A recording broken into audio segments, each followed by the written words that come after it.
My next guest is one of the most active investors in Silicon Valley and has one of the highest success rates. Reid Hoffman is co-founder and executive chairman of LinkedIn and was also an early investor in Facebook and Zynga. Recently, he also added the title of author to his very impressive resume with his new book, The Startup of You. He writes, "We are all entrepreneurs at the helm of our own startup, which is our career."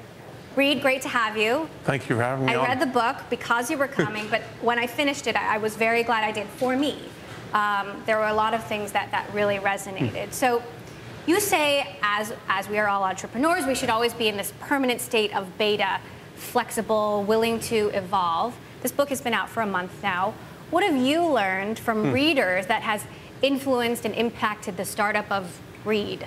Well, I think the thing that has most touched me in terms of responses to the book is people not realizing that it's not just about college kids, about the issue of what happens for all of these unemployed, kids graduating from college, what do they do, but also what they do for their life. And so I've literally had two of my good friends write back to me after having I shipped them a copy of the book saying, hey, I did this might be interesting to you, and say, I now have plan A, plan B, and plan Z written out in terms of how I'm thinking about this and how I'm doing this now. And that kind of, it touches, it's a deep impact. And I think the things that I'm most learning are what are the additional things that need to be in the corpus when everybody thinks about themselves as the entrepreneur of themselves. And the questions that I get is like, how does that apply to corporations? How does that apply to, like I'm planning on working in companies.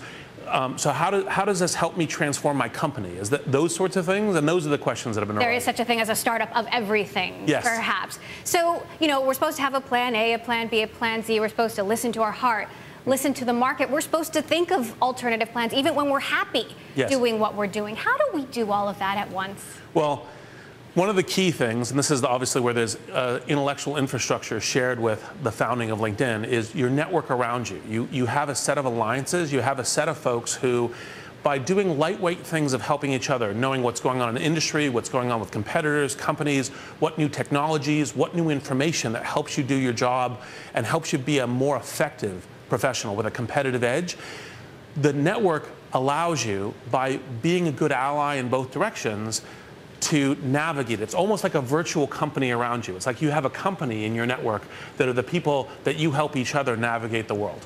One of the things I love is the anecdotes you have about your own network and other sort of tech celebrities and other success stories. You got your big break with PayPal. You were friends from college with Peter Thiel, the co-founder. Someone call that luck. I think you would call it serendipity. How do you define serendipity? Is it something we can really control? You can't control it 100%, but you increase the odds, right? So the whole phrase of make your own luck, you can't purely make your own luck, then it really wouldn't be luck, but you can increase the probability. And one of the key things is to put yourself in locations, in places, like, for example, a place within a network, that the likelihood of serendipity is much higher, right? So it's kind of like, it's one of the reasons, like, if you want to do consumer internet startups, Silicon Valley is a great place to move and come do that, because you get all kinds of connections as a function of it. It's not the only place in the world. It can be done in many places. But it's that question of move to the networks where the likelihood of something breakout, a breakout opportunity, something that could be the right thing for you to do, emerges. So what about recent college graduates, people who don't have the money to move to Silicon Valley or move to a city where the jobs are? How do they make their opportunities? Well, so you can do stuff online, obviously, but the key thing, like, for example, one of the early examples from my own career I detailed is don't just kind of use job listings and kind of trying to apply for job listings as your paradigm. Do things like volunteer for work, agree to, send over a packet of information. Like, so one of the things that we mentioned is we're saying, look, what could a college student, and we're not trying to say approach Bill Gates with this, but if you were approaching Bill Gates, what would you say to say, look, here's stuff I can do? It's like, well, here's an analysis of what's going on in college, might be useful to you as a function. So beginning to iterate on kind of the work product that could then open the doors, build a network, do things that could then lead to an interesting beginnings of a career path. Social media, LinkedIn, Facebook, these are all companies that have enabled us to more easily expand our networks. How do you manage your own network to make sure that it's still valuable and doesn't get so big that you don't get anything out of it anymore? So Each network I navigate differently. LinkedIn, it's people that I know well enough to recommend to other people that I know. So it could even be an hour at a conference, but it's like, okay, I now know this person is a good person who is, we are good allies with each other. But what about, I mean, with my LinkedIn, it's really sort of exemplary of the phases of my life. You know, there are people that I connected with years ago that I don't know if I would recommend them for a job these days. I mean, I don't know. I mean, how do you, like, do your networks become out of date? Do you have to, dare I say, delete? Well, you can, part of what we do is we make every time you're doing an introduction to make that on a choice-by-choice basis. So the necessity of deleting is probably substantially reduced. I do think that it's important to pay attention to staying current. And so, for example, I actually helped one guy I knew from my Apple days, which was, 95 to 96 at Apple, actually get a job down in LA a couple years ago, and I haven't spoken to him since then. But what I remembered was he was hardworking and effective. And so we're still part of each other's network as a function of it. Because I could say, look, I don't know what he's done since then, but he's hardworking and dedicated, so worth the time and attention. So the person then, out of the whole noise, the person paid attention to them and then elected to hire them. Right? And so even then, it's only if you've actually really broken apart does it make sense to completely separate in the network. And then press delete. Yes. Maybe. Okay. Yes. Still with us is Reid Hoffman, the co-founder and executive chairman of LinkedIn, also one of the most prolific investors in Silicon Valley from Facebook to Zynga. I want to talk about some of your more recent investments, Wrap, social gifting, Edmodo, an educational social network. You've always said you think people are going to want to keep their professional LinkedIn contacts separate from their personal contacts on Facebook. Does that mean social networking is migrating away from the social network? Well, I think that there are different domains of experience, and the way you can look at it is who are the set of people that are around you in the network in each of these things, and there's some overlaps, right? So, for example, some of the people you're friends with are also some of the people you're colleagues, but not all of your colleagues are friends, and not all of your friends are colleagues. As an instance, take Edmodo. That's principally driven K-12 teachers and students with parents around, and so there's some connectivity there. But the principal focus of the entire graph is how do you provide the kind of every hour, every day communication stream between teachers and the students, and amongst themselves in this collective space are saying, oh, here's all the interesting content on the internet that's relevant to our assignment. If you have questions about the assignment, here's how I answer it. It's a platform that you build applications on top of it.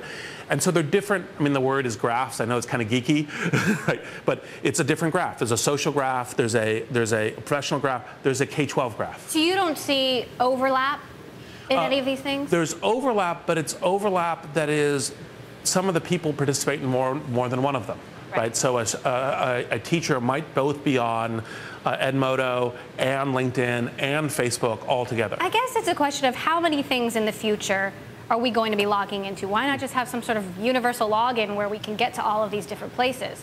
Well, I think it's the ones that most matter to you, right? So, for example, people who don't care about their career, their economic future, et cetera, they say, well, why would I do LinkedIn? I don't need a universal login for that. Well, some people do, right?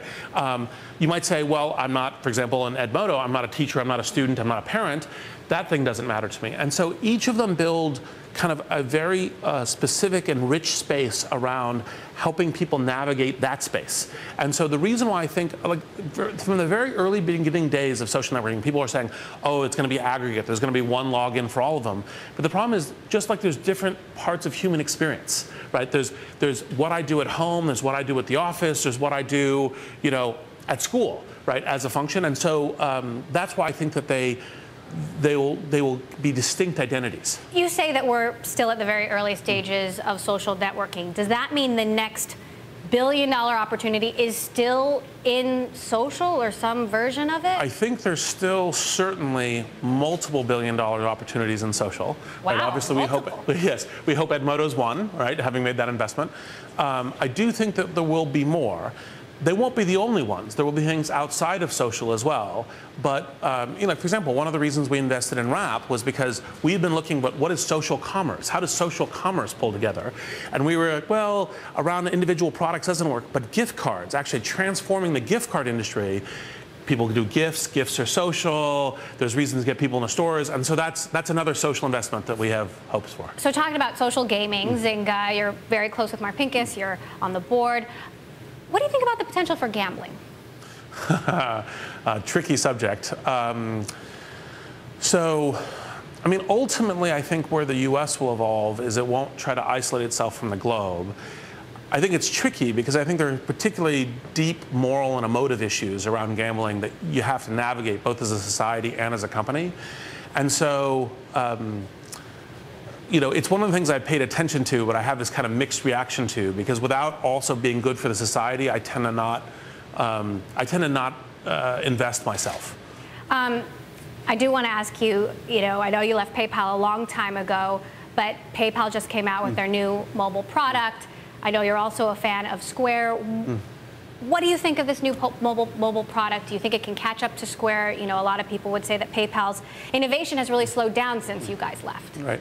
Well, that would be self-serving to say it's slowed down since we left. I was last there in 2002, so it's a decade. It's a long time ago, but Reed, I know you watch all of these. Yes. I mean, I think the key thing, so Jack, Keith, and crew have built a really great product on Square, and I'm in the lucky position to understand some of how they're driving their vision, which I can't share. That's their place to do. I think that the issue doesn't come down to a kind of a feature-by-feature comparison of how does the reader on an iPhone or iPad work. Because I think the real interesting thing is what happens in the next 2 years and how does that vision evolve. I don't know anything about on the internals of PayPal. I've been gone for a decade. But personally, Jack and Keith are people I would invest in. So I think it comes down to what is that vision and what are those people, and those, they're great. All right. Well, Reid Hoffman, thank you so much for joining us. I'm glad I have a plan Z now, thanks to you. The Startup Review. Definitely pick up a copy if you can. Thanks again. Thank you.